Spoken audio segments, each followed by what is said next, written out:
Good morning. Hey. Welcome to Family Meeting. We are so happy that you are with us today. Normally, I catch you off guard. This time, you caught me off guard. What were you doing? Picking your nose, or no, what do we got? nothing like that. I was just getting everything ready. All of a sudden, I'm we like, are starting. oh, here we are. We are starting, so you are ready now. I am ready now. We are glad that you're with us today. We had the best weekend. It was such a wonderful time up in Pigeon Forge, Tennessee with our friends from Barnhart. Yeah. And when I say friends, I mean friends because we saw them last year, and so we got to see them again this year. Well, it's fun kind of getting to the hotel and then running into people before the conference even started. Like, oh, hey, good to see you again. It's you. Like, how's it going? You know, and giving hugs and the whole deal. I loved it. So it was really fun. We had a great time. Thomas and me went on a 10-mile hike up a very literal mountain. Yeah. So you know how sometimes people are like, we went on a hike, and that's fine, but it's really a walk, you know? Yes. And that's okay that people call it a hike. But I'm saying, like, this was a hike up a mountain. Yeah. And it was fabulous. I'll put some of the pictures in the video. So if you're watching us on YouTube, you'll see the pictures actually coming up right now. It was probably 60 degrees where we were. Yeah. But because we were up so high elevation hiking to the summit of this mountain, there was ice. The trails were covered with ice, a lot of them. Yeah. And so I have a bruise this size. So only YouTube sees this size on my thigh. It's like getting bigger for some reason. Yeah. Because I slid on the ice and I didn't stop until I hit something. So I don't even remember what I hit, but the evidence is there. It was round. That's all I know. Whatever I hit was round. And there was nothing I could do. I just watched her slide. And then I'm like, are you okay? Can you go? Do I need to carry you out of here? What's going on? I'm fine. Yeah. But when we were at the top of the summit, which he'll put the pictures of us kissing on the summit, you'll see Thomas is holding my arms really tight. And later on, I was looking at the picture. I was like, why are you holding me like that? And then I remembered the wind was pushing us. Yeah. And so we were trying to not be blown off the side of the cliff. Standing on the edge of the cliff. It's cloudy, foggy, can't see anything down below. We're in the clouds. Yeah. We're in the Smoky Mountains. So it was awesome. It was cool, but it was a little scary. Yeah. So we had a great time with our hike. So we always have a little bit of time before the conferences to connect ourselves and to really invest in our relationship, and then we can pour into others. And we enjoyed that. And of course, pouring into others was fantastic because they are our friends. We have enjoyed our time with them, and they're just a fun group of people. They're really down to earth, really nice. Yeah. Funny. Well, and that's the great thing about going to the events live. You really get to connect with people. We love doing the podcast, and this is one of our favorite things we do every week, but it doesn't beat getting in the room with people. And so as we have events coming up, make sure you get in the room. We'd love to meet you, talk to you in person, see you again if you've been before. It's always fun to get... We have a couple different things happen. We are invited back to the same place, which is always an honor. It's we didn't suck too bad, I guess, and they invited us back. Or we have people who travel in from different places to multiple events, which is kind of cool as well. That is awesome. Yeah. So here we are back in the recording studio, which of course is our living room. And we forgot we were going to do a video of us setting everything up so you guys can see what goes into transforming our living room into this recording studio. Yeah. So we'll try to remember that next week. But we are about to get into recording this episode about preparing your kids for certain situations. We'll get into that more here in just a second, but this is episode 283, and we're really glad that you're with us. We'd love to hear from you, so as you listen, be commenting. We want some of your ideas as we share ours. Yeah. But let's get going, babe. Okay. Gather round, everybody. It's time for a family meeting. The Family Meeting is a show that's all about family relationships. We're the Osterkamps. I'm Thomas. This is my wife, Lysandra. Noise. Yeah. Hello and welcome to our family. Welcome to episode 283 of the Family Meeting podcast. On today's episode, we're going to discuss... do you know what we're going to discuss? Preparing. Yes, I do. We're going to discuss... ... Everybody's now on the edge of their seat. They can't wait to hear what this episode is about. Or when they clicked on the YouTube video or on the podcast, the title's right there. So Oh. They're not on the edge of their seat. They're just waiting to see if you know what you're actually talking about. Yeah. And I do. We are going to be talking about practical tools and conversations that you can have with your kids to prepare them for kind of big events that happen in their life that, in a way, this episode is about preparing your kid for everything. Yeah. And you can't, right? We understand, like, you can't. Every parent hopes that their child will never face danger, but wise parents train their children for real life. Well, and it's funny because there are certain conversations that you never think to have until something happens and you're like, oh, yeah, we need to talk about this. And two big things happened in our lives, and that's what has inspired this episode. We're not going to tell you yet because I'm going to put them up. One big thing and one thing that could have been big. Let's put it that way. Well, and both could have been much bigger. Much worse, yes. Yeah. But if you want your kids to be prepared, calm, and confident in unexpected situations, then these practical tools and the conversation we have today is going to help you. Yeah. Hopefully. Yeah. Before we jump into that, though, we are coming down off the high from being in Pigeon Forge, Tennessee for marriage retreat. Literally high because we climbed a mountain while we were there. Mm-hmm. It was awesome. And it was amazing. We drove into Pigeon Forge, and literally the first stop was Gorilla Taco. It was amazing. It was everything I dreamed it would be. His dreams came true when he saw that giant gorilla in their entryway, and he had to take a picture. And then he's like looking at the menu, and he was so happy. So everybody on YouTube, adorable. Seeing the picture of the gorilla, me with the gorilla right now. But yeah, YouTube's pretty awesome. Last year when we were there, I saw Gorilla Taco. I was super excited. I checked out the menu, and then it said opening next week, and I was like, "Are you kidding me?" So, literally, first place we went, it was amazing. If you ever get a chance to go, I guarantee you will not be disappointed. We went twice, actually. And this episode is sponsored by Gorilla Taco. I wish. I know, right?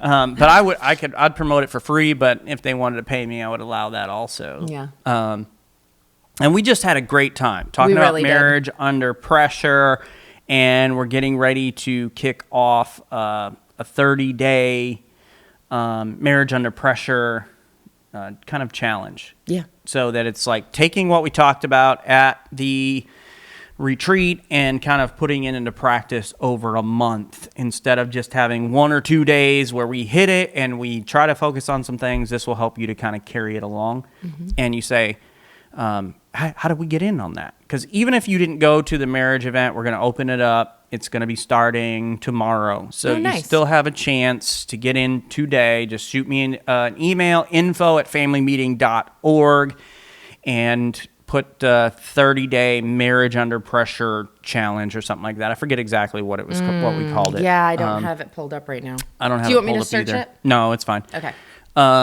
Just 30 days marriage under pressure, and I'll know to get you included. We've had some people sign up from the retreat already. I think it's going to be good. And then, of course, we're looking forward to being in Gulfport, Mississippi. Oh, can't wait. Coming up just 10 days away now. Yay! And it is March 6th through 8th. And I know these events were really close to each other, the one in Tennessee and the one in Mississippi. They're only 2 weeks apart for us, which some people are like, oh my goodness, you have to hit the road again? And I'm like, yeah, I'm so excited that we didn't have to wait that long in between conferences because they're just such an uplifting time for me and for you. Like us together, but also investing in other couples and getting to meet people. And we just love it so much. If you go back, if you're listening on the podcast, go back and watch the YouTube and you can see we talk a little bit more about that when we welcome our YouTube viewers. But it's just a wonderful time. So I'm really excited. And of course, we're going to be with Mike and Leanne Spann, who we absolutely just love. Yes. Got a great church there in Gulfport. We're looking forward to being with all of them.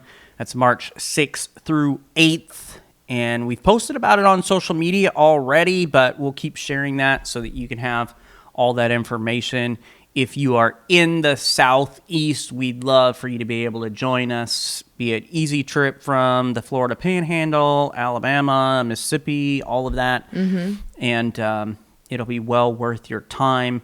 And we're going to be doing We Need to Talk there is what we're going to be focusing in all on communication, which is a foundation for a good marriage relationship. It is. So, can I ask you a quick question? yes. Can these people who are listening to our podcast and watching on YouTube order any t-shirts from us yet? They can. Really? Yes. Ooh, okay. So that's just something that I wanted to put out there because I have one sitting here. well, we had people who saw us unbox them and were ordered like, hey, I want this size in a blue. I want this size in a black. And I felt so bad because we wouldn't let them have any until our friends at Barnhart got them. Yes. So now Barnhart has their t-shirts and so they are available to you. So let us know if you were one of the ones who said like, hey, I want one. Then we'll get you hooked up with your t-shirt. That is Faith and Family. Yep. So we'll get those right out to you. We wanted to make sure we had everything we needed for that event, and now we're ready. Now it's a free-for-all. It is a free-for-all. So All right. Let's talk about preparing your kids for real life situations. All right. These are kind of safety lessons that parents really need to teach. And it's crazy because like we have been extremely maybe hyper vigilant as our kids were growing up, I would say, you and me. We weren't helicopter parents, but we were we tried to be aware. We were very aware. We tried to be overly communicative with our children. Yeah. To tell them like everything is a teaching opportunity. And we actually have a podcast episode on like making teaching opportunities like as they come up. And we really tried to do that. And we did all these different things where, you know, we made sure that they knew what to do in stranger danger and like all the stuff. But then something happened in our family that made us realize we missed some stuff. 2 things in a short amount of time. Yeah. And what it kind of reminded me is like, you can't protect your kids from every situation. Okay. No. And you can't possibly imagine every scenario that they are going to walk into over their entire life. There's just no way. But you can do your best to prepare them, you know? And this episode is not about fear. It's not about you being afraid of what might happen to your kids, because I think we all battle that to a certain extent.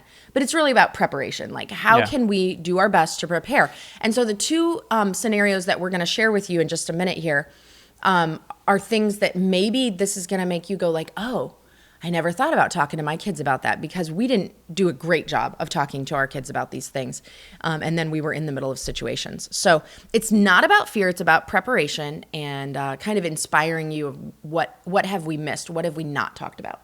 Well, and it's just kind of, you know, for some parents out there, they do let fear control them. And they're so worried something's going to happen to their kids. Mm-hmm. And I just want to remind you, because of this conversation, it could stir up some fear and some anxiety in some parents. But I think of 2 Timothy 1:7 says this: "For God gave us a spirit not of fear, but of power and love and self-control." And so God does not want us to live in fear all the time. We should be living lives of faith. And he points out, hey, he's given us a spirit of power, right, of love, and of self-control. And so as we have this conversation about a couple of things that happened to us, and we'll be referencing some other things and conversations that we've had in the past as well, I want to remind you, like, don't let that fear control you. And if you're constantly controlled by fear, that's something that you actively need to work on in your spiritual life. And memorize some verses like 2 Timothy 1:7 and others, and about God's goodness and the fact that he's in control. Mm-hmm. He does want us to have wisdom and promises to give us wisdom on how to respond and to be aware and all those sorts of things. But do not let fear control your life. We ought to be under control of the Spirit of God and the fruit that he produces in us. And love and self-control are one of those. And of course, here we talked about giving his power as well. Mm-hmm. So Lysandra was relating to me. She's going to share the story here in just a second. But she's like, you're not going to believe what happened today with Violet. And I was like, she started relating the story. And I'm just like, how did she do that? Like, why would you ever think to do that? But I'll let you share the story, because you were actually the one in the car with her while she was driving. So for those of you who don't know, we have 4 daughters. Our oldest, Catherine, is 20. Then we have Isabella, who is 19. Then we have Abigail, who's just about to turn 18. And we have our baby, Violet, who is 15. And so she has her learner's permit here in Florida. And she has been our daughter who has asked to drive more than any other daughter. Well, and I'll just say this. We're talking about not letting fear control you. Having your kids drive you around for the first time is that will put the fear of God in you. Like you talk or for about, the 100th time. Yeah. It's like you want to work on your prayer life, let your new teen drive you around, and I guarantee your prayer life will go through the roof. Well, and some of you are in the toddler, young children age stage. Man, imagine one of your kids, like you've got some wild kids, right? Imagine one of your children driving you around. Yeah. Like some of them, like, because some kids are like off the wall crazy and stuff, and they just have all this energy, and then they become drivers, and you're like, man, what must that be like? Well, and I still feel like our kids are toddlers. Like I often see them and feel like they're that way. And so it's so weird to have your child driving you around. Yeah. And so Violet's driving Lysandra around. Mm-hmm. And Violet is a really good driver, by the way. I want to say that. She is definitely the best driver that we've had thus far at her age. At her age, no question. So she's really good, but it's still uncomfortable to have your kid drive you around. So the way that I handle it is I'm on my phone. When she's driving, I pretty much don't even watch because she knows the rules of the road. She's careful, and it doesn't help for me to constantly be like, hurry, oh, stop, wait. I let her do what's going to happen, and however it's going to end up is how it's going to end up. So I do recommend as a parent you do pay attention when your kid's driving and learning to drive. Even after they've been driving for months? Yeah, I mean, it's a permit, right? So you are actually responsible for what happens in the car. Yeah, I literally purposefully distract myself on my phone so that I don't just constantly go. So like with each of our kids, there's been a couple times where I had to grab the wheel. Not with Violet yet, but she drives mostly with you. I had to grab the steering wheel to like correct them a little bit. Mm-hmm. So yeah, but she's so far past that. Like that would be the first couple of weeks or months. Like she's been driving now for 6 months, and she's really good. We can disagree. I mean, that's fine. We can disagree. And actually, somebody asked us to do an episode on something that we disagree and us debate it. Yeah. So here's a little tidbit, little snippet of that. We disagree on this. But so she, instead of like being aware as a parent, she would rather let her fear control her and distract herself from actually watching what's going on. Well, no, you see, my fear doesn't control me because I'm on my phone sending my emails, answering texts. You're like the drawing up my ostrich list with their head in the sand. Yeah, but that ostrich is not afraid.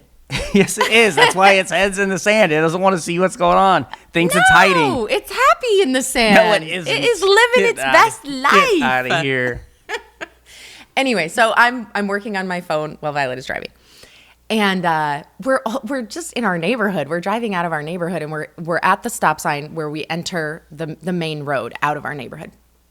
And I'm not watching, but we're in a line of cars, And all of a sudden, I hear someone's voice that's not me, and it's not Violet, and nobody else is in the car. I hear a stranger's voice inside the car. And like I look up right away, like, who is that? What is happening? Violet has rolled down her window. What I love is like you're totally see, this is what I'm saying. No idea. This is what I'm saying. This is the ostrich head in the sand. No idea. The window's rolled down. The window was completely down. I didn't even know she rolled it down. And this woman is like kind of half hanging into our car on Violet's side. And I look up and I'm like, and she's asking Violet for money. And she was riding her bicycle, and she was definitely down and out and having a difficult time. And she's asking Violet for money, and Violet's like, I don't have any money. And then she looks at me and she's like, you got any water? You got any water? And I'm looking around my van right away. And of course, I'm totally caught off guard and absolutely flustered. I'm not panicking or anything, but I'm definitely processing the situation. Like, what do I do if this goes bad and everything? But I'm looking around my van. I don't even have any water. All I have is my own personal cup that I've been drinking out of, like my chapsticks all over the straw, like Thomas hates. So I'm not going to give this woman my chapstick straw. So I'm like, I'm so sorry. I do not have any water, and I didn't have any food. I had nothing in the van with me. And she's like, you got any money? And I was like, no, because I didn't have cash. So I'm like, no, I don't have any money. And she looks at Violet, and she's right up to Violet's face. And she's like, you got any money? You got just a $5? You got a $5? And Violet's like, deer in the headlights. Her eyes are so big. And she just shakes her head, no, like, I don't have any money, because, Violet didn't have any money either.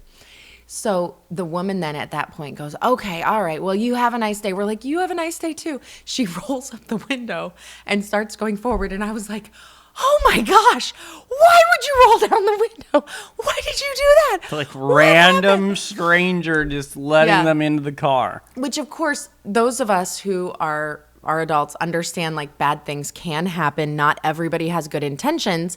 And if that woman had had a weapon or had a desire to hurt us, she could have. Or on drugs or a mental illness. Yeah, well, she could have been violent, A lot of times that's the reason that these people are violent. It's not because they're just horrible, wicked people out to kill people, but it's usually like something is off and they're acting in a way that they wouldn't maybe normally act. And I understand that, but there's the danger, right? And so I was really flustered. I was like, just keep driving. It's okay. I'm not angry with you. I was like, I'm talking like this because I am processing the fact that something really bad could have happened to you or to both of us. And everything is okay. Nothing happened. So you're not in trouble. But, like, we have to discuss what happened. Well, I just remember you telling me the story, and I'm like, she rolled down the window? Like, why would she roll down the window to a stranger? Here is the answer to that question. Yeah. We never told her not to. Yeah. That's the answer to that question. And that was what was, like, so heavy on my heart, is technically we never told Violet not to roll down the window to a stranger. And then I'm like, but we did teach her about stranger danger. Yeah, but not that situation. And she didn't know what to do because she wanted to be nice, right? Yeah. And the woman was flagging her down, waving at her, smiling. And so Violet believes in kindness. We've also taught her that. Yes. But we didn't teach her not to do that. So then my next thought was like, oh my gosh, my other girls, do they know? So because they drive around by themselves, and it's like, are they just rolling down the window for every stranger who walks up to their door? So the next day I had a family meeting at 7 a.m. for coffee with all my kids. And I was like, I went through it and I was like, I didn't tell them what happened with Violet. I just said, hey, if a stranger came up to your car when you were at a stoplight or a stop sign and asked you to roll down your window, what would you do? That's how I asked them. Well, I remember Isabella being like, why would you ever roll down the window? Like, this is crazy. Yeah, and Catherine and Abigail both were like, I'd lock my doors and I'd drive away or whatever. None of them said that they would roll down their window. But it was a question that I had never asked. Like, I had never prepared my daughters for that situation. And that kind of stuff is going to come up. It's going to happen. Yeah. But this episode is kind of about you thinking about what is the thing you haven't told your kids. Yeah. What is the thing that really you should talk to them about, but you've never thought about it? Well, and I encourage them, like, as soon as you get in your car, make sure your doors are locked. And so we've had some of those conversations. But so we had that happen with Violet. Yep. And then the next week, Lysandra and I were getting ready to go to the Flagler County Fire Rescue Award ceremony. And so it's a yearly event, and it's like you dress up nice, and I'm the chaplain for our county, and so I'm in my full dress uniform that they've given to me, and they do it's a big deal. They do these great big awards and represent all these people for the year, and so we're getting ready for this really nice event, and all of a sudden our daughter Abigail calls Lysandra. And I'm getting ready, so I answered on speakerphone. Yeah, so I'm in there. I can hear what's happening while I'm getting ready. And she says, I just got in a car accident. And, of course, you can kind of hear the panic in her voice because none of our daughters have been in a car accident before. And, I have never been in a car accident. You have. I have never either. When I was young, I was in a car accident, like an actual, like, car accident. Right. Like, T-boned. You were hit by that one car, though. Oh, yeah, 20 years ago in the first minivan we had. In Alabama, yeah. We hadn't had that minivan long, and I thought he tried to wreck it because he was so devastated that he had to drive a minivan. Yeah. But that was not the case. Okay, No. go ahead. Sorry. And so their whole lives, they've never been in a car accident. They've never had to witness like what happens afterward and what you do and all that. And so she is freaking out. And so like, well, Sandra's talking to her, and I'm just like, okay, stay calm. Everybody stay calm. But I disagreed with Thomas. I didn't think she was freaking out. I thought she was, excuse me, I'm sorry. Well, you were starting to freak out a little bit also. I thought that she did a really good job of like calling and telling us what happened. Like obviously her adrenaline was pumping. Like there's no doubt. Yeah. But I disagree with you that she was freaking out. So here's another time where we disagree. Well, you were freaking out some too. I also disagree that I was freaking out. My adrenaline was high, but I don't think I was freaking out. I think I was just trying to get the information. But we can disagree on that. So I'm telling everybody to stay calm. We just like drop everything. She got in an accident about a mile, maybe just over a mile from our house. Mm-hmm. And so we got in the car and we drive down there. Police were already there. Fire trucks were there.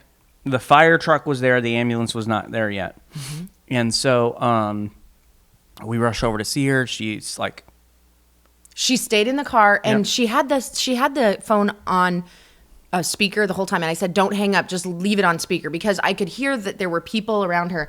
And I said, do you hear those sirens, Abigail? The police are coming. They're almost there right now. Just stay where you are. Don't move. It's okay. Don't hang up. Because I knew that other people had already called 911. Like I could hear the sirens were coming. Yeah. And so I wanted to make sure she was safe as far as like from other people, because there was a man at her window saying, do you know who you are? You got in a car accident. Do you know you've been in a car accident? And he was very kind in helping her. Yeah. And so I wanted that speakerphone to stay on so we could hear the interactions there. But we got to her. She was fine. She was totally fine. She was shaken up, but obviously it bothered her. She's like, I thought I was going to die. Yeah, she was like kind of composed in a way until we got there. And when she got out of the car and she hugged me, and that was when she started weeping. And she goes, Mommy, I thought I was going to die. Yeah. Yeah. And then, of course, she hugged you, and she's still kind of crying. But then after that, she kind of composed herself again and was good quickly. Yeah. I was surprised. So a person didn't stop at a stop sign, came across traffic. One car swerved. The car closest to her as she was cutting across traffic swerved, got out of the way, and then she hit Abigail. And drove right into the woods. So yeah. This is at a T intersection. So it's not a cross street. She literally just crossed the street and went into the woods after hitting Abigail. She never even started or attempted to turn. So I'm not sure what was going on there. But Abigail was not at fault. In fact, if Abigail hadn't sped up when she realized that woman was going to hit her. It hit her dead on right in her door. It would have hit in Abigail's door. But it hit right in the door behind her. Mm-hmm. And totaled her car. So it was certainly an event. It shook us up for sure, because you realize like what could have happened, and every time your kid gets in the car, you realize what could happen, right? But this is one thing that I got to share with our listeners, because Abigail said, I have to call my boss, which her boss, by the way, is her older sister, Isabella. Yeah. And because she was on her way to work, she's like, I got to tell her I'm going to be late to work. I was like, honey, you do not have to go to work. Your management, your higher up bosses, they understand if you get in a car accident, you don't go to work. It's okay to go home. And she goes, no, I want to work. And I was like, are you sure? She goes, yeah, I want to make the money. Yeah, exactly. I was like, okay, you're all right then. You're okay then. So she did end up going to work that night, and her bosses couldn't believe it. A little sore, but she was totally fine. And she is doing well. The paramedics checked her out, and they were amazing. And what's cool is then the paramedics that checked her out, we saw at the event only 10, 20 minutes later. 20 minutes later, yeah. And we were able to re-thank them and show them our gratitude for taking care of our daughter. So, and this is the thing too, is like, when something like that happens, how are they going to respond afterward? And so the next day she was unfazed. She was ready to jump in and take my car and drive around, which I thought was great. Like the best thing they can do after something like that is get back in the car and get back to driving again. Mm-hmm. So I was wondering how she would handle that, and she was so brave and strong and has done great. So yeah. But let's talk about how moments like these and others can become powerful teaching opportunities. Right. And so like with the Violet situation, I kind of wished that other times when we had been at stoplights, and because we've had people kind of motion to us, like me and the girls. Well, And there are people asking for money on street corners all over the place here. yes, there are. And I mean, I never roll down my window because I'm a woman with girls, and I'm not even going to risk it. I just don't. And I know that maybe some of you disagree with that, and that is okay. You have every right to disagree. But I just don't feel safe doing that. So I don't roll down my window, but I've never really talked to the girls about it. And I wish I would have taken that moment, those moments when we've been approached and I didn't roll down my windows, to tell them and to talk to them about it in a better way. So what we want to talk about is how can you teach your kids situational awareness without creating anxiety? Because you don't also want to be like, you know, that person could kill you. They could slit your throat. Yeah, Like, exactly. We're not trying to scare these kids, okay? And you have different ages of children, and so do we. So, Well, and they have enough to think about and worry about without us giving them things to be afraid of. But we also do need to, with balance, teach them how to watch out, how to be aware and all that. right. So thinking about the Violet situation, let's talk about small children. What you can do to teach situational awareness is kind of do like some little observation challenge, and you can make it fun and playful. So maybe your kids are small, you can turn it into a game. So at a restaurant, you could say things like, can you spot all the exits? Where's the closest exit here? So you're just teaching them to be aware of things. At the park, what color of shirt is the person at the swings wearing? How many moms are there here? You know, you could say in a store, how many employees do you see right now? How do you know that that's an employee and not somebody shopping? And what it's doing is building this habit of scanning the surroundings without framing it as danger-based. And do you know what it makes me think of? Huh. One of the girls' favorite shows to watch is Psych. Oh, yeah. And that show starts, like first season starts with Sean Spencer's dad, who's a police officer, in a cafe, if I'm right. I think it's the first episode. And he's basically like quizzing him. He's like, close your eyes. All right, what color is the man's hat? Who's over there? How many whatever are there in this restaurant and everything? And he's quizzing him. And then later on, Sean becomes like very good at spotting everything because he's been trained. Yeah, he's been trained by his father. It's kind of like that idea, right? But when you do this, kids learn to observe naturally instead of hyper-focusing on threats. And we have always, especially you, Thomas, have taught our girls to be aware of their surroundings. Yes, like don't have your head down like when you're walking through a parking lot, looking at your phone, like just especially as a woman. Mm-hmm.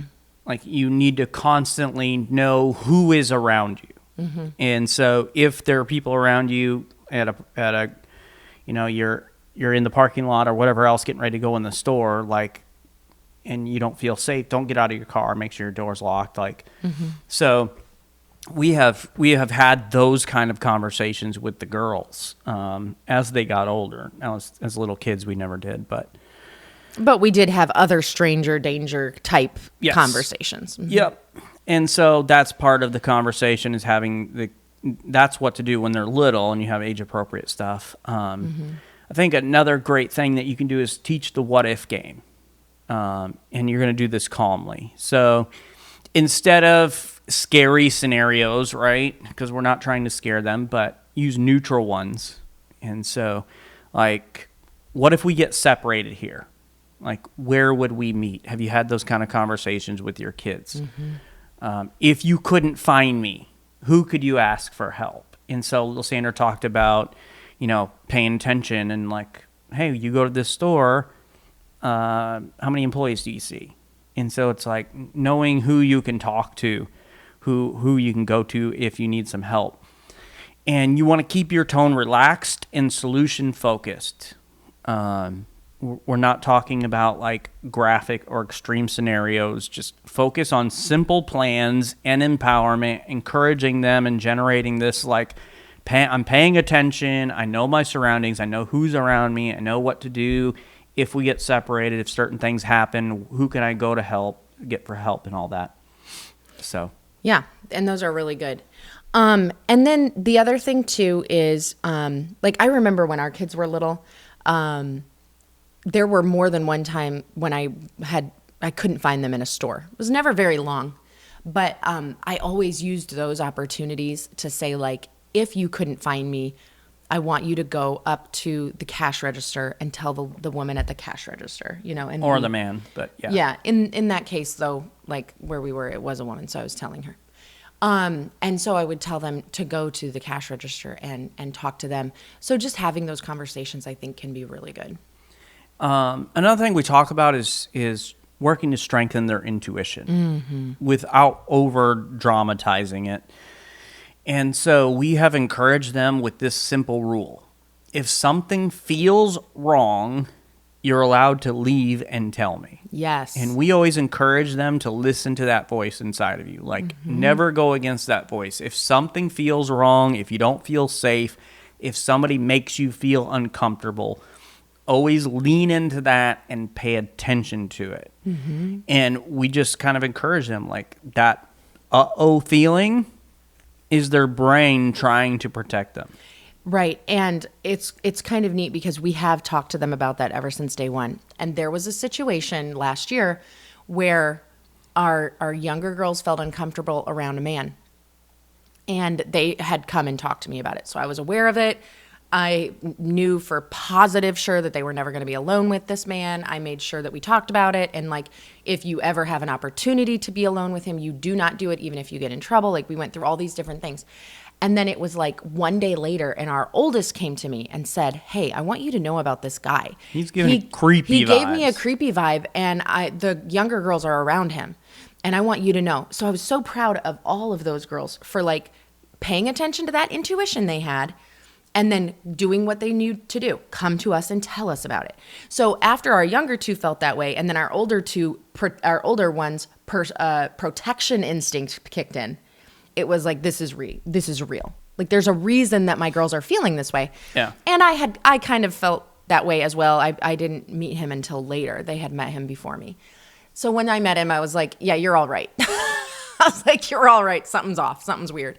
And sure enough, it came out later that there were some inappropriate relationships happening. And so all of them, their instinct was right. And we focused on that. We were like, girls, you were right. And we are so proud of you. Great job. You handled it well. You felt that feeling. You didn't ignore it. You came and told us. Like, so when those things happen, make sure that you praise your kids and encourage them when they do it right. Yeah. And you don't have to label everything as dangerous. Just normalize them listening to their instincts. Right. Like, paying attention to how the surroundings make them feel, how people make them feel, and listening to it. And it builds an internal confidence rather than fear of the outside world. And so making sure you're working to strengthen their intuition and having those conversations about it goes a long way. And we always told our girls, like, we never let them go to a house where we hadn't met the parents and all of that. But we always told them that if they were at a friend's house and anything felt off or they felt uncomfortable in any way, call us and we'll come immediately. And we will say that we say you have to come home, so that it's not you being a scaredy cat or whatever else.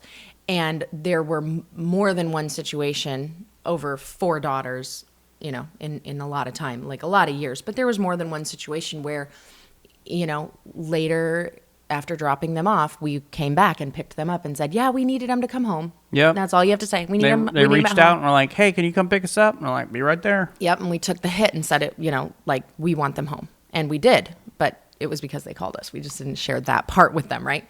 So that's another thing that you can let your kids know. Well, and just also thinking about what you require of them. So, like, we never force our kids and never have forced our kids to hug people that they didn't want to hug, or take kisses or physical affection from people that they didn't want to, that they felt uncomfortable with. And that's all part of that, like, strengthening their intuition and how do people make me feel conversation. Yeah. Another thing you can do is role play everyday situations. And I think this is a good idea. So you could role play it, or you can just say, like, what would you do if, right? So like maybe a stranger needs help finding their pet. They lost their dog. They need help. What would you do? Yeah, and they Or- come up showing you this picture of this little puppy. And so Yeah. obviously kids are like, we got to help the puppy, right? Right. So you want to, maybe, and you could role play it, or you could just talk about it. Maybe it's a grown up asking them to keep a secret. That should never happen, right? So we've got to talk about that. Getting separated in a store, as we've already talked about, and then the other thing that you can do is, as they make right choices in these what if scenarios or these role playing scenarios, is you can say things like, "Wow, you handled that perfectly. Great job. You are right. Way to go," things like that. So you're reinforcing their capability, not their vulnerability. You're saying, like, you can handle this situation. Very good. You know exactly what you're doing. Great job. And then let's see, talking about how you behave yourself. And this is one of the reasons why when Abigail called, I'm like, just stay calm. Like, stay calm. Start with staying calm. Because they take their emotional cues from you. And so if you sound calm and confident, they feel capable. If you sound fearful, they feel threatened. And so the message should always be, you are smart, you can handle situations. Most people are good, and you know what to do if something feels off. And so making sure that you're like encouraging them positively instead of from a fearful side. Right. And I mean, certainly I don't want to communicate to my children in any way, shape, or form that everyone who is on the side of the road asking for money or approaching a car is a bad person. That isn't true. That's not what we're trying to say. But we are trying to say, like, bad things can happen when people let their guard down, and you have to be careful. And as I said, like, as a woman with all my girls in the car, I'm not rolling down my window. And I believe in giving and helping people, and I want to feed people who need food. Like, my heart is there. But I am not going to sacrifice the safety of my children for that. And so we have to help our kids understand that as well. Let's think about some of the car situations that could happen in addition to what Violet went through. Okay. One of the things to make sure that your kids know, and hopefully you've already done this, but it can be so easy to have an oversight, like what happened to us. Well, it's funny. You don't really know what you've overlooked until the situation happens. I know. And then it's like, oh, I guess we never really did talk about that. It's impossible to talk about every scenario. Exactly. But maybe this podcast will spark one that you realize now that you missed. This one, we only get into cars with people mom and dad say are safe. Yeah. And you could even have a list, it's grandpa and grandma, aunt and uncle, it's your babysitter, it's whatever. And tell your kid this. If someone says, your mom told me to pick you up, then the answer is, I have to check with my mom then. You don't get in a car where somebody says, my mom told me to pick you up. Yeah. Always stay where I can see you in parking lots. Parking lots are unpredictable. And we just start with talking about the cars themselves. Like, there's danger here just because there's cars moving around and driving around, especially when they're small. People can't see you. And so we would teach them to, hey, hold our hands. And of course, there's two of us, four of them. Often Lysandra or I are with just all four by ourselves. And so we would often take the hands, like if I'm alone or she's alone with the four girls, we would take the hands of the youngest children, and then the older children would grab their hands. But you're within arm's reach, no running ahead or hiding between cars. And it just starts the conversation of them thinking like, hey, there is danger just going through the parking lot. And then as they get older, you're having other conversations about the people that could be in the parking lot as well. Mm-hmm, right. And then this one, thankfully, this was a question that I asked my girls after the situation that we were in, and all of the girls said that they do this, locking the car doors, right? So don't unlock the doors for anyone. Don't open the windows to talk to strangers. If somebody approaches, keep the door locked, keep the windows up. Maybe you need to hurry up and just drive away. Whatever you need to do to stay safe, you do that. So that was something, after I asked the girls, like, what would you do? Like, they all said that they make sure that their doors are locked when they drive. Now, we have one newer car, and our new car is a 2016. Yeah. And Everything else is like an '05, '06, '07. Yes. So the 2016 car, it locks automatically when you put it in drive. Yeah. But all the other cars you have to do manually. And so I was talking to the girls about that. Like, you guys need to be locking your cars when you're driving, and they said they do. So that made me very thankful. Yeah. And another thing you can teach them to do is if they feel unsafe in their car, they can literally just hold the horn down. I mean, you hold the horn down, people are going to look and see, like, what's going on? And so just a small thing like that can go a long way in helping them feel safe and get help if something were to happen. And so we talked about, the parking lot itself and some of those things, and just thinking about interaction with strangers and creating boundaries with them. This is a thing that I should have done better with Violet. Yeah. And one of the things that we have talked about in the past is you don't owe anyone conversation. And I think that's how Violet felt. Yeah. It's like somebody approaches you, you don't owe them a conversation just because they think that they're going to approach you. Kids are allowed to ignore strangers, to walk away, to say, I can't help you. So politeness never overrides safety. Yeah. And that was the thing I didn't teach Violet. Because she's been taught to be polite. She's very, very conscious of people's feelings. And so she doesn't want to make anyone feel bad or, seem unkind.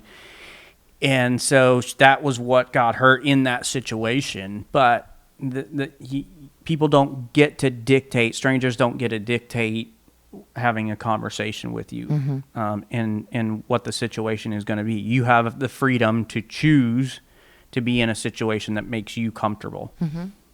This is a cool idea that I've never thought of, and so it may be a new idea for you as well. Having a family password. So you create a word that only your family knows, or only the people that you allow your kids to pick up know.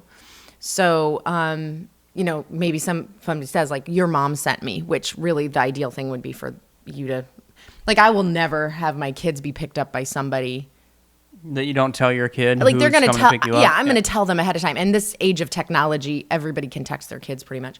But anyway, the idea is, like, if you change the person who is supposed to pick them up, then you give that person the password, and the child knows to say, what's the password? And if they don't give you the right password, then they keep moving. You don't get in that car. You don't go with that person. And then you have to keep it simple so that all the ages of your children can memorize it. And then you have to change the password occasionally, and give them permission to prioritize safety over manners, which I think is just a really important thing. Yeah, I think the password thing might have been a good idea a few years ago. You think that's outdated?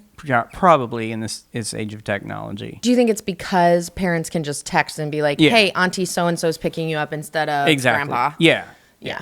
So that may not be needed. But how many kindergarten first graders have cell phones? I mean, ours didn't. I know some people do give their very small children cell phones, but... Yeah, but even in the situation, like, where are they going to be picked up from that person's not going to have approval? Yeah, they're going to have clearance from school. They can't go to the school and you can't just pick up somebody's kid. Even if you're family, like, you have to have approval. So it could work maybe at a park. Yeah, but who's at the park with them? Like, you're not just sending your kindergartner to the park by themselves now. They so do that, though. No, they don't. It is like, you guys, okay, listen. When I am driving to my work or whatever I'm doing, and the kids are all heading to the bus stop, and these kindergartners are walking by themselves. I don't know about kindergartners. They look like kindergartners. I Maybe know, they're first grade, but they're so little. You're 41 now, they're babies, and they are walking by themselves. No adult, no big brother, no big sister. They're just walking on these streets to the bus stop.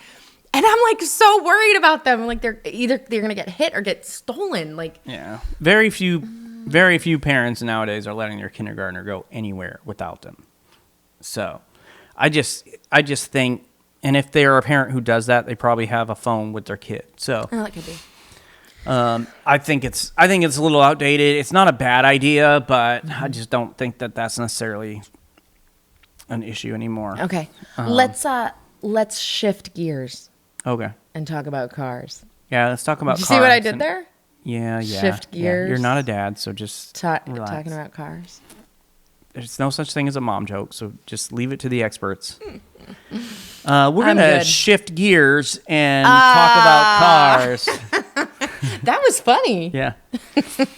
So if your teen is involved in a car accident, and we have some experience with this now. Yes, right. So immediate safety is the most important thing. So here's what you teach them ahead of time. What we should have taught our children ahead of time. How much we have talked a little bit about car accidents. I know we talked about calling 911 and you don't admit that you were the one who was wrong. You don't leave the scene. So we did tell them, we told them a few things, but we never really went into it too deep, I feel like. Yeah. Anyway. So you're going to teach them immediate safety first. So when the accident happens, depending on how severe it is, you may have to stop the car yourself, or it may be stopped. But the idea is you don't keep driving. You don't drive away. Right. Turn on your hazard lights. You make sure you're That's not a good one. in immediate danger. Like, so if you're not in immediate danger inside the car, like fuel leak or sparks or fire, then you can stay in the car. Check for injuries on yourself first, then check for injuries on others. Call 911 unless somebody's already done that, and then move to a safe area if possible. So one of the things we always tell them, you'll never be in trouble for calling for help. Mm-hmm. Like, no matter how light the accident is, just call for help. Right. And the thing is, fear of punishment causes bad decisions. So if your child is afraid to call and tell you they got in a car accident, that something happened to the car, it's going to lead to bad decisions. They need to know that if something happens, then they can call you. They can call for help. That when you find out, you're not going to be mad. You're not going to be upset. You just want to know they're safe. And so overemphasizing that to your kids is an important part of the process, so that because maybe their first response is like, oh no, mom is going to be so mad, or dad is going to kill me when he finds out what I did to the car, whether it's their fault or not. And so they need to know, you're the most important thing to me, not this car, not the vehicle. You are the most important thing. And so you can always call me. I always want you to call me if something happens. That's right. And then make sure they know the things that they should not do. Do not leave the scene. Do not admit fault at the scene. Like, oh, I'm so sorry. It was all my fault. Don't argue with the other driver. Now, this is something I never said. Do not accept cash to handle it quietly. I never told my daughters that because I never really thought about it happening. But that's something that happens a lot. People don't want it reported on their insurance, or they don't want to lose their license or whatever. So they're like, here, if I just pay for your repairs, will you just like not report it? And the answer to that is it should be no. But just be calm and factual and say the things that you need to say. Make sure that they know what they need to do and not do if they get in a car accident. Well, and just let law enforcement handle it. You don't really need to have much conversation with the other person. None of us talked to the other driver at all. And this is one thing I really want to say is our fire rescue is amazing. Our police, sheriff's office officers, they are amazing because they were there before us, and we found out immediately when it happened, and we got there, we were a mile away. And we left right away. And they still beat us there. And they were so professional and so kind. Yeah. They knew that we as parents were shaken up. Like, this is like our crisis, really. And they were so good. And they were so good to Abigail and talked to her in a way that was kind and gentle and everything, understanding what she had just been through as a teenage girl. And they were just so, so good.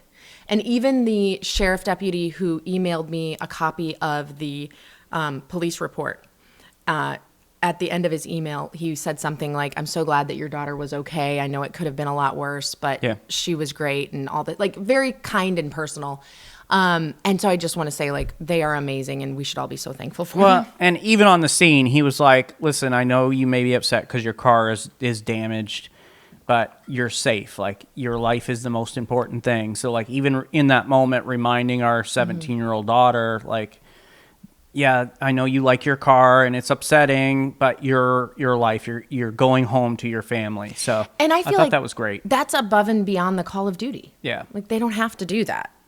But you do need to make sure your kids know the information they need to collect if they get in a car accident. Because Yep. like you don't just know that. No. So teach them to exchange name and contact info. So depending on what the accident is and where it's at, law enforcement may not have to come. If it's more severe, obviously it should, and they'll handle all that part of it. But in the case of like a fender bender or whatever else, you're just getting name and contact info, driver's license number. We always encourage the girls to take pictures. Take pictures of the car. Make sure you get a picture of their license, or not their license, but their license plate number. You need driver's license number, insurance company, policy number, license plate number, if you can safely do that. Take pictures of the damage, the overall scene, street signs or signals. And so you're basically teaching them to gather as much information as possible, which will help with the insurance and the legal side of all of that. As a parent, when they call you, remember to stay calm, even though you are scared. Ask them if they are safe and uninjured before you ask about the car. Yes, exactly. Yeah. And this may be a dad thing, but who knows? Maybe that's a mom thing. And then, if you can get there to be with them, go to be with them. But a lot of times, they're in a different state for college, or they're in a different town, or they're a long ways away, or whatever. But the first words that you say when they call you really do matter. Are you safe? Are you okay? I'm on my way, or whatever. They don't need to hear in those moments, what were you thinking? Yeah. Maybe they call and they say, like, I was the one who ran the stop sign, and be like, we talked to you about this. What, are you an idiot? They don't need to hear that kind of stuff. That's not going to help you. Yeah. And then following up with the medical stuff, even if they say they're fine, which, our daughter, she said she was fine, wanted to go to work. Now, she was working with her sister, so we could have her sister kind of watching out for her as well. But you're looking for signs of headaches, dizziness, confusion, nausea, and then schedule a medical check. If there was an impact or airbag deployment, which both of her side airbags went off. And I know for our insurance, she had to be medically checked out within 14 days of the accident. And she was. 2 weeks. And so making sure that you follow up, even if it seems like nothing wrong, because you may not necessarily know exactly what to look for. And so you want them to be able to get the help they need as quickly as possible. So things like concussions and soft tissue injuries can show up later. And so make sure you do get them checked out. And you got to understand that these are teenagers. Their emotions are all over the place when days are good and normal, right? Yeah. So understand that there's going to be some emotional fallout here. They might feel embarrassed. They might feel really, really guilty, especially if technically they were at fault, right? They may become defensive, and that's how they're going to handle this, or downplay what happened and try to pretend like it was no big deal when it was. And so rather than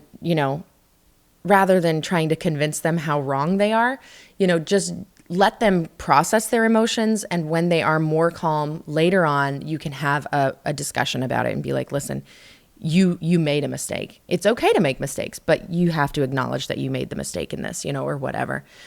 They may develop driving anxiety. And Thomas kind of talked about that. We were so excited that Abigail got in the car the next day and drove her sister to the school to set up for church. Yeah. And we kind of approached her because we were out of town for Valentine's. I took Lysandra away after the award ceremony. We left from there to go get away for a night. And so we asked Abigail, like, do you feel okay driving your sister to go help set up? And she's like, yeah. Okay. And so I was very glad to hear that she was ready and able to get behind the wheel again quickly. Yep. But just letting them know, like, listen, accidents happen to everybody, almost everybody. We'll handle it. It'll be okay. Everything's going to be okay in the end. We're going to get through this together. And if they are reluctant to drive again, you can ease them back in slowly with really short, low pressure drives. So maybe it's like, all right, I know that you're nervous. Just drive around the block and then come back, you know, or I'll be in the car with you the first time and then you go by yourself, you know, or whatever. But be gentle with them. Understand, like, car accidents are trauma, not only to the body, but to the mind and the soul. Oh, yeah. And so your teen needs to hear your safety matters more than the car. As we mentioned, you are more important than the vehicle. You're more important than stuff. Yes. Stuff in cars can always be replaced. People cannot. And so you can call me anytime. They need to know that. Whatever happens, you can always call me. We'll figure this out, like whatever the situation is. And here's the thing. Every parent hopes their child never faces danger.